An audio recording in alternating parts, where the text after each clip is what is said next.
toughest, most resilient people I ever knew. She grew up in the Depression, and she would sew all her own clothes. She never bought a dress. She would take tin foil and wash it and take it to the side of the refrigerator door so she could reuse it. I'm not making that up. I mean, her whole life, she was reusing everything she could. She had a saying, she'd say, use it up, wear it out, make it do, or do without. She was also widowed twice before she was 40. Her first husband died at the end of World War II. She had 2 kids. She met my dad, 2 more kids, and then he got cancer, intestinal cancer, before they really knew how to deal with it. And she was widowed twice, and she never once complained. I never heard her say a word of complaint or self-pity ever. She'd tell us kids, you can't control what life throws at you, but you can control how you respond, whether it makes you better or worse, and how hard you push back. And I took that grit when I came west, and served me well, because I came out as a geologist to Colorado in 1981, and there was a big recession in the mid-'80s. Basically, companies got sold, and they estimate 8,000 or 10,000 geologists got laid off. So I was part of a wave. I got laid off in 1986, and I thought I'd be a geologist forever. I had a company car, and I thought I was going to be a professional geologist. But again, you can't control what life throws at you. I was lucky I had some friends. They helped me start a brew pub. I had to go to the library and get out a book on how to write a business plan, right? Because I was a geologist, I had to figure it out. And we finally got open. Our rent, we started this brew pub called Wine Coop in lower downtown Denver at a time when the rent there was $1 per square foot per year. That's how abandoned that part of Denver was. And I knew we had a steep hill, and I went to some of the other restaurant owners who usually were backstabbing each other and competing ruthlessly. I said, listen, we got to work together. It's too steep a hill to do for any of us to do alone. And within 6 months, we were buying coffee cups and pint glasses together. Soon we were taking out ads in the Denver Post together. And over a period of years, it began to take off. And I opened another 14 other brew pubs, almost all in historic buildings across the Midwest in abandoned neighborhoods. In many cases, we created opportunity where for a long time there had been no opportunity. I ended up opening 20 businesses. I created over 1,000 jobs. I learned firsthand that the true measure of an entrepreneur, the true success, is not how often you say you're fired, but how often you say you're hired. I took that collaborative spirit of working with those restaurant owners. I ran for mayor of Denver just because I was so frustrated with what I called the fundamental nonsense of government. The elected officials they'd make decisions based for their own convenience. I wanted to replace that fundamental nonsense with some old-fashioned common sense. I also made a commitment I'd never do a negative ad. I wasn't going to attack my opponents as a way to get myself on TV or get myself noticed.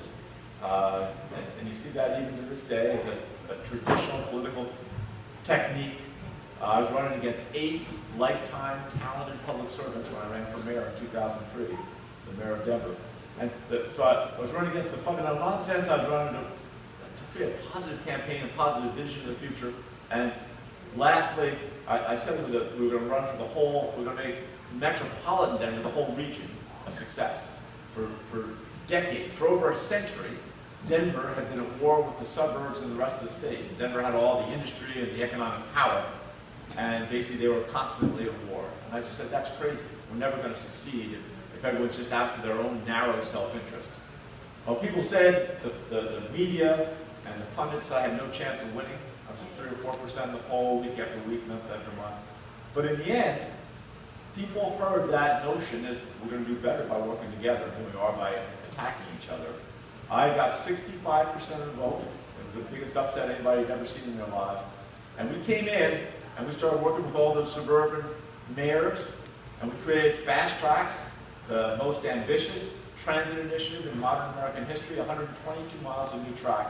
And we got all 34 mayors, 21 of them Republicans, to support a tax increase to make that common investment.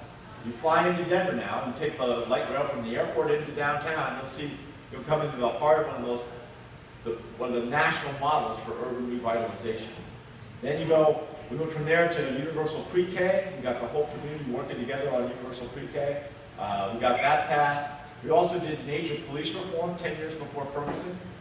We had a tragic shooting and worked with the black faith-based community, the pastors and the ministers of the black churches, and gave them a voice to negotiate with the police union.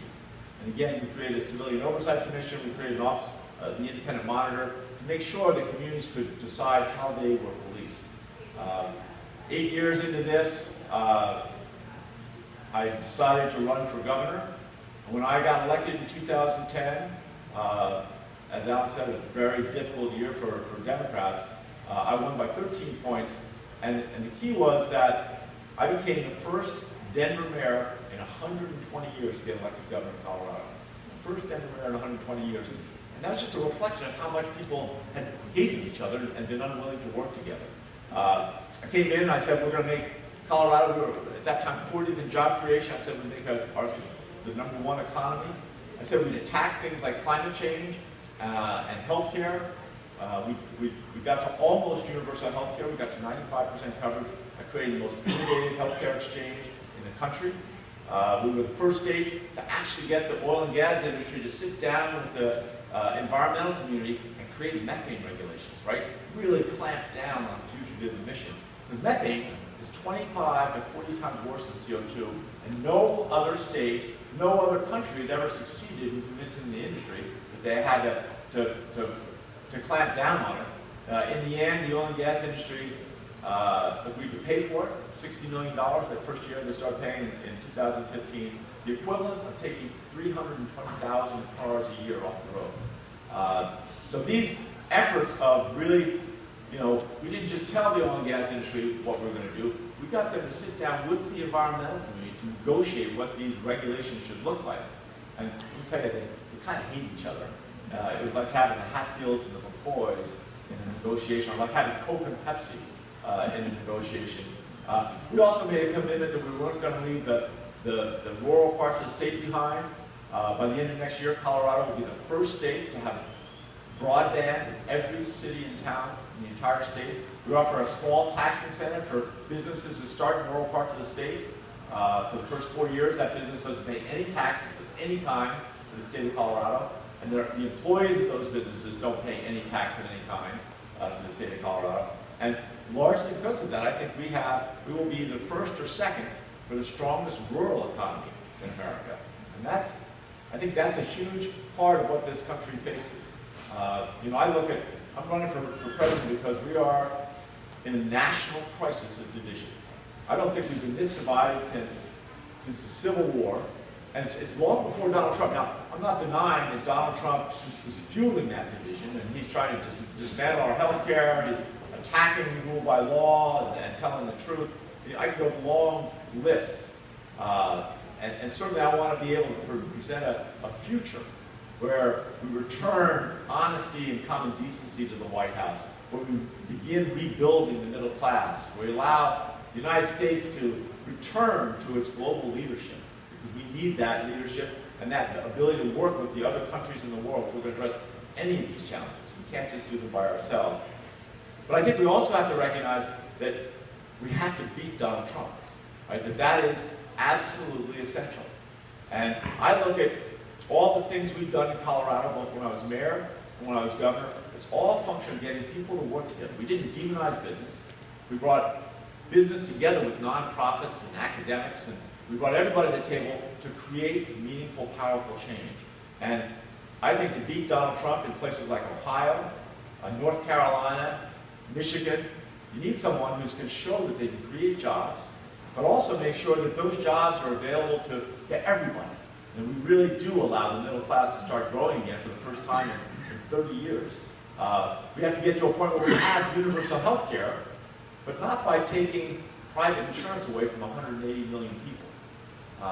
We have to attack climate change directly and strongly with things like methane. We created a network of electric vehicle recharging stations, closing coal plants with wind, solar, and batteries, no natural gas. We've got to take on these major problems and deal with them directly. So we have to beat Donald Trump, but we also have to make sure we come together on the other side. And I look at what we've done in Colorado, I mean, I really feel this. I feel I'm the one person who's running who's actually done what everyone else is talking about doing. They've all got ideas. I'm going to do it. And ultimately, I realize I'm the dark horse. When Robin comes back in, we should get her to talk a little bit about Seabiscuit. She'll say sometimes the long shot becomes the legend.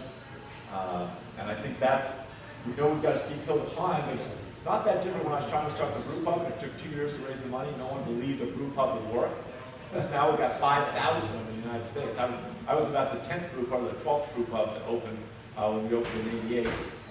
When I ran for mayor, no one thought I had a chance. And now it's the same thing as a governor from a small state in the West. People say, oh, what are his chances? Look at what we've done, and then think about how voters in Ohio and Wisconsin are going to vote. I think they're going to want someone who has a record of achievement, especially when you start showing all the things that Donald Trump promised and hasn't delivered. Anyway, that's my pitch. People say no one's, just because we worked in Colorado, won't work in Washington, people aren't willing to work together. It's impossible. And I go back to my mother and this notion you can't control what life throws at you. And I lay out this, I used to tell this story when I was running for mayor to try and encourage my young volunteers who would get discouraged. It was a story about a professor of public speaking at the University of Wyoming in Laramie, talking about the importance of using opposites. You talk about the worst of times, you talk about the best of times. You talk about the agony, you talk about the ecstasy. The words gain power by being together. She asked her class, what's the opposite of despair? The kid raises her hand and goes, joy? She goes, exactly. If you want people to feel despair, use joy in the same sentence. The words gain impact. Then she said, what's the opposite? What's the opposite of woe? And the kid way in the back goes, giddy up! and the bottom line is, going back to my mother, in most of the toughest situations we face in life, the opposite of woe is to giddy up, right? When things get worse, we have to just work harder and just push ourselves. And I think that's what this country's got to do. We had the worst wildfires in the history of Colorado. My first 4 years, we had the worst shooting in the Aurora movie theater. We had the worst flood in September of 2013 in the history of the state. And I learned when people have lost so much, you can't just tell them you're going to get things, you're going to rebuild the way it was. You got to rebuild it better than it was before. And I think that's what we've got to do with President Trump. We've got to go back and say, all right, we're all going to, after this election, we're going to beat Donald Trump, but then we're going to link arms and work shoulder to shoulder and rebuild this state better than it was before. Thank you.